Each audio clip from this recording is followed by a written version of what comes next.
Oi gente, tudo bem? Tô gravando esse vídeo aqui bem rapidinho para falar um pouquinho para vocês a respeito do Dia de Ação de Graças. Você já ouviu falar sobre esse dia? Bom, para quem não sabe, hoje está sendo comemorado no Brasil o Dia de Ação de Graças. Mas esse dia ele não surgiu no Brasil, ele surgiu nos Estados Unidos, é comemorado também no Canadá e em outros países do mundo onde a cultura é tradicionalmente cristã. E eu vou contar um pouquinho para vocês a respeito dessa história. Bom, eu vou ler aqui o texto para, que eu não fale besteira. Essa é uma frase que eu sempre falo, a gente tem que procurar fontes confiáveis, e eu tenho uma pesquisa muito extensa a respeito disso. Eu já implementei o Dia de Ação de Graças numa escola pública aqui em São Paulo, porque é permitido sim implementar o Dia de Ação de Graças em qualquer escola pública. Isso não tem a ver com religião A, B ou C, mas tem a ver com uma tradição e é permitido por lei. E eu vou contar isso para vocês, tá?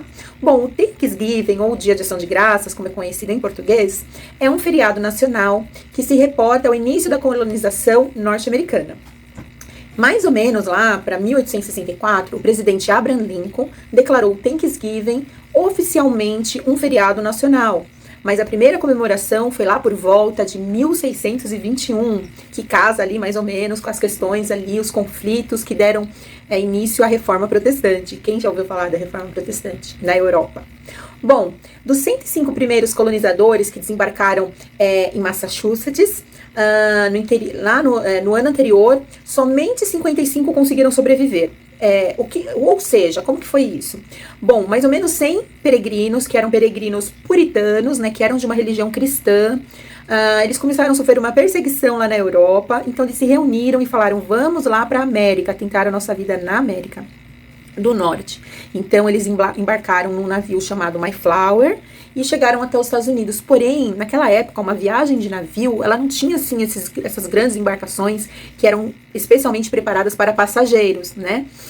Um exemplo, apesar do Titanic ter afundado, mas só para você visualizar, os navios de viagem posteriormente, como era o Titanic, eram navios luxuosos, que tinha lá primeira, segunda, terceira classe, mas eram lugares que tinham habitações para as pessoas repousarem, para as pessoas poderem fazer sua alimentação, poder tomar um banho, e naquela época não. Então eles embarcaram nesse navio de forma muito precária, e quando eles chegaram nos Estados Unidos, pisaram no território na América do Norte, muitos deles já chegaram doentes, pessoas morreram durante a viagem. Isso é uma característica, inclusive, normal de quando imigrações em massa ocorrem pelo mundo, em navios, de chegar pessoas, principalmente pessoas com problemas, com alguma comorbidade, pessoas com doença pré-existente, recém-nascidos. Era comum que essas pessoas chegassem já mortas no destino final, por questão de desidratação, por questão de alguma doença que você pega ali durante a viagem, enfim, contaminação da água ou falta de água, enfim. Bom, e aí esses peregrinos, que eram os pilgrims, ou seja, os peregrinos tinham pouca comida depois da sua viagem, e a sobrevivência deles naquele primeiro inverno foi muito árdua nessa cidade de Plymouth, em Massachusetts. Bom, gente, porém, quando eles chegaram, eles já começaram a providenciar, um povo muito guerreiro, já começou a procurar madeira, começaram a construir suas casas, começaram a tentar trabalhar o terreno para plantar alguma coisa, mas era um território muito difícil, estava no inverno, tinham animais próprios daquela região, que eram selvagens, então eles passaram por muitas dificuldades. E naquela época, eles tinham o povo branco, como costuma se dizer, eles tinham uma boa convivência com o povo indígena, com alguns povos indígenas, porque não eram todos os povos indígenas naquela época que eram sociáveis, amigáveis, com pessoas de fora. Mas quando esse pessoal chegou, eles tiveram bastante apoio da comunidade indígena daquela região. E essa comunidade indígena ensinou eles algumas técnicas de plantio, ajudaram eles com algumas questões de roupa mesmo, Quem conhece a história do índio americano, por causa da região de inverno, ele não é igual ao índio brasileiro, que normalmente se apresenta na etnografia, na iconografia, sem roupa. O índio americano, ele usa roupas, que ele faz a roupa a partir da caça. Bom, esses índios, esse povo indígena resolveu ajudar esses peregrinos, ensinando a plantar, ajudando a trabalhar a terra, ajudando a construir casas. E aí, como era comum de todas as comunidades agrícolas realizarem festas de comemoração de colheitas, tanto nos povos mais primitivos como nos povos mais avançados, sempre houve essas festas maravilhosas. No Brasil a gente ainda tem um pouco isso, Já ouviu falar lá, festa da uva, festa não sei do que? São festas para comemorar a colheita. E aí, eles plantavam, por exemplo, o milho, a abóbora, que é a moranga, né? O feijão. E aí, eles tiveram uma plantação, depois desse período terrível, eles tiveram uma plantação muito, muito boa. Então, os peregrinos, que eram cristãos fugitivos, né, da Inglaterra, que fugiram, não eram pessoas fugitivas criminosas, mas eram pessoas que fugiram da perseguição religiosa, e aí foram para um outro país para poder exercer a sua fé. Então, eles foram em busca da liberdade religiosa em outro país, eles deixaram tudo que eles tinham para poder buscar a liberdade religiosa, porque a fé era muito importante para eles. E aí, nessa prosperidade que teve, de eles conseguirem aveia, trigo, cevada, ervilha, esse monte de coisa, eles resolveram, durante a primavera, início de verão, enquanto as plantações cresciam e as frutas da região amadureciam, e aí, verificando que eles sobreviveram, eles decidiram convidar os índios para comemorar essa colheita, essa plantação que deu certo, e para também agradecer por tudo que Deus tinha concedido para eles até aquele momento, apesar da viagem terrível, apesar de mais 50 mortos, apesar de toda essa tragédia, Deus havia sustentado essas pessoas até ali e dado uma chance para eles de recomeçar num território onde eles teriam liberdade de continuar, de liberdade de culto, liberdade de ter as suas famílias dentro de um padrão que eles acreditavam. Bom, e quando chegou a época dessa comemoração, né, que normalmente era a comemoração da colheita, eles ofereceram orações de gratidão para o seu Deus por terem suportado a viagem e também por ter sobrevivido durante um inverno muito severo. E aquele primeiro Thanksgiving, né, provavelmente, que foi lá em meados de outubro, em novembro, durou vários dias essa festa. E havia abundância de comida, e ao contrário do que dizem, né, hoje em dia se usa, né, o peru, né, do Dia de Ação de Graças, tudo, mas tudo isso aí surgiu depois. Na verdade, a festa ela nasce com essa questão da comemoração da colheita mesmo e do agradecimento a Deus e aos próprios indígenas que ajudaram os peregrinos.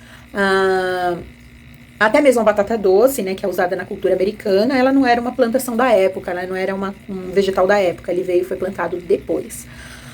Bom, depois vem, né, as tradições culinárias, a torta de moranga, né, a torta de maçã, essas tradições americanas que surgem depois, até com a mistura de outros povos europeus. Bom, gente, e aí, pra gente dar uma continuidade aqui, o que acontece tempos depois, né?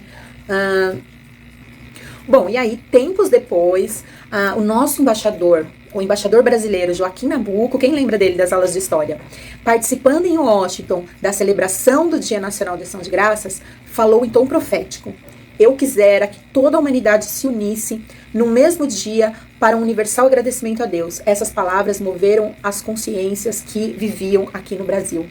Bom, como ele morava lá nos Estados Unidos, e ele costumeiramente, no Dia da Ação de Graças, ele costumava ver, né, aqueles desfiles imensos, aquele agradecimento que acontecia naquela igreja, né, de St. Patrick, né, se eu não me engano, o nome dela. Então, como ele via essas comemorações que ocorriam lá nos Estados Unidos, e as famílias se reunindo, os filhos, que normalmente nos Estados Unidos saem de casa quando eles vão para a faculdade, todo mundo volta para casa nesse Dia de Ação de Graças. Então, esse é um dia que a família volta a se reunir, que a família volta a se integrar, e as pessoas vêm de longe para se reunir com a família. Então, esse é um resgate também da família, da importância da família. Então, tem significados, valores importantíssimos: família, liberdade, prosperidade, né? Então, comemorar a Dia de Ação de Graças envolve muitos conceitos e muitos valores e princípios.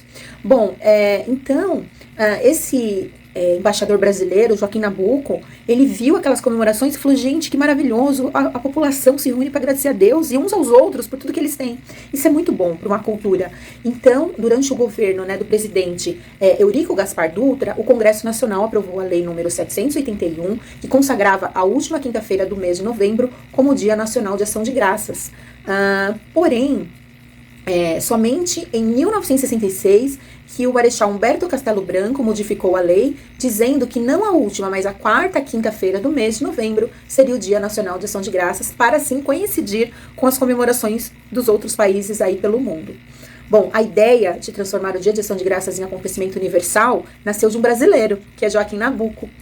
quando embaixador no Brasil em Washington, como eu já falei. Em 1909, na Catedral de São Patrício, ao final da primeira missa pan-americana, que celebrava o Dia de Ação de Graças, o embaixador brasileiro formulou publicamente o seguinte voto. Acabei de falar, mas eu vou reforçar. Eu quisera que toda a humanidade se unisse no mesmo dia para um agradecimento universal a Deus. E o diplomata brasileiro soube expressar essa sua ideia com todo o seu conhecimento que ele tinha a respeito daquele país, daquela população, baseado num passado histórico, firmado sempre desde as origens, nas tradições cristãs, do respeito à liberdade e os direitos humanos, porque liberdade religiosa é um direito humano.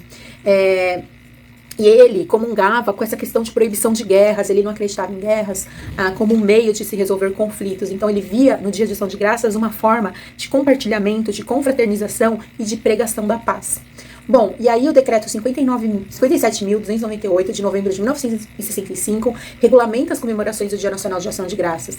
E finalmente a lei 5.110 de 22 de setembro de 1966, ele valida esse dia. Por isso que é permitido, gente, comemorar o Dia de Ação de Graça nas escolas, com aquela oração universal, inclusive do Pai Nosso, como eu já fiz um projeto uma certa vez, e nós fizemos o banquete com as crianças, os pais mandaram alimentos, a escola parou nesse dia para as crianças se reunirem num grande banquete, numa palestra, onde eu contei como surgiu o Dia de Ação de Graças, e depois a nossa capelã, na época, a pastora Nancy, orou por essas crianças, orou pelos professores, e no final foi uma grande emoção, uma grande choradeira, porque foi uma bênção. As crianças fizeram desenhos depois, escreveram cartinhas de agradecimento, na parte didática, e isso foi muito bonito.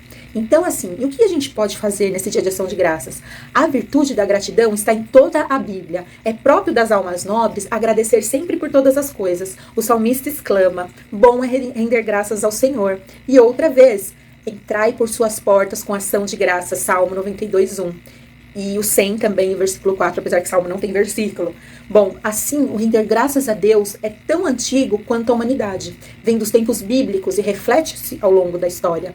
O costume do Dia de Ação de Graças, ele até pode ter vindo dos Estados Unidos em 1620, mas foi lá da Inglaterra, dos povos anteriores, que vieram pelos mares, por meio do Mayflower, que foi o navio, levando a bordo muitas famílias, que surgiu esse costume. Então esse costume já vinha lá da Inglaterra, dos primeiros povos convertidos ao cristianismo. E quando chegaram no continente americano, eles chegaram e fizeram uma revolução, fundaram as 13 colônias que hoje nós conhecemos, que são a raiz da fundação dos Estados Unidos na América do Norte. Então é isso que eu queria falar para vocês. Feliz Dia de Ação de Graças! E vamos agradecer a Deus, o Senhor é meu pastor e nada me faltará. E vamos agradecer a Deus por tudo o que Ele tem feito em nossas vidas. Um grande beijo.